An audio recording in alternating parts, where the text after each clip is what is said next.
જય શ્રી કૃષ્ણ. સ્વાગત છે તમારું મારા કિચનમાં. આજે આપણે ગાજરનો હલવો બનાવવાના છીએ. એના માટે આપણે 2 કિલો ગાજર લીધા છે, ધોઈને સાફ કરી લીધા છે અને છિલકા પણ ઉતારીને તૈયાર કરી લીધા છે. અને હવે આપણે ગ્રેટ પણ કરી લઈશું. તો ગાજર ગ્રેટ થઈ ગયા છે આપણા. તો ચાલો બનાવવાનું સ્ટાર્ટ કરીએ. અને આપણે દૂધ પણ રેડી કરી લીધું છે. અહીંયા 2 કિલો ગાજર લીધા હતા, એના સામે આપણે 2 લીટર દૂધ લીધું છે.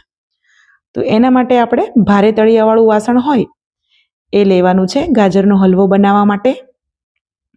અને ગાજરનું છીણ છે એ પ્રમાણે આપણે 2 મોટી ચમચી આપણે ઘી એડ કરવાનું છે. ઘી ગરમ થઈ જાય પછી આપણે જે છીણ તૈયાર કર્યું છે ગાજરનું એ પણ એડ કરી લઈશું. બધું જ છીણ એડ કરીને આપણે એને સારી રીતે મિક્સ કરવાનું છે. ગેસની ફ્લેમ અહીંયા ધીમી નથી રાખવાની, હાઈ જ રાખવાની છે, જેથી કરીને આ પ્રોસેસ આપણે ઝડપથી થાય. તો સ્ટેપ બાય સ્ટેપ આપણે આવી રીતે મિક્સ કરતા જવાનું છે અને પાણીને બાળતા જવાનું છે. તમે જોઈ શકો છો અહીંયા કલર પણ ચેન્જ થઈ ગયો છે અને પાણી પણ સોર્ટ આઉટ થઈ ગયું છે અહીંયા. તો બધું જ પાણી અહીંયા બળી ગયું છે. તો હવે આપણે આમાં દૂધ એડ કરવાનું છે. દૂધ મેં અહીંયા 2 લીટરની ક્વોન્ટિટી રાખી છે. તમારે જો 1.5 લીટર લેવું હોય તો તમે 1.5 લીટર પણ લઈ શકો છો. તો આપણે હવે અહીંયા દૂધ એડ કરી લઈશું. વધારે દૂધ એડ કરવાથી આપણને એકદમ માવા જેવો ટેસ્ટ આવશે, કેમ કે દૂધથી જ માવો બનતો હોય છે.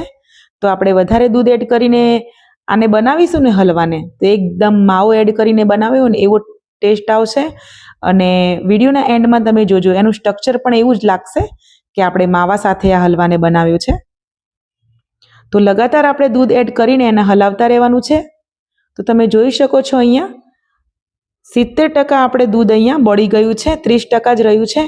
તો અહીંયા આપણે બાકીની પ્રોસેસ છે, જે આપણે ડ્રાયફ્રૂટ એડ કરવાના છે, બાકીના મસાલા એ પણ એડ કરી લઈશું. અહીંયા મેં કાજુ અને બદામને કટ કરીને રાખ્યા છે, એ પણ એડ કરી દઈશું. અને કિસમિસ પણ એડ કરી દઈશું.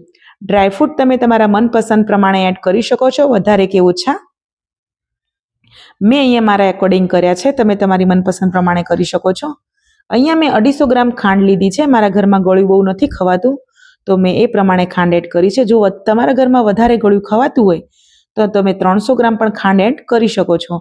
બધી જ વસ્તુને સારી રીતે મિક્સ કરીને 2 થી 3 મિનિટ માટે આપણે અહીંયા પકાવવાનું છે, કેમ કે ખાંડનું પાણી રિલીઝ થશે. તમે જોઈ શકો છો ખાંડનું પાણી રિલીઝ થયું છે અહીંયા, તો એ પણ આપણે બાળવાનું છે.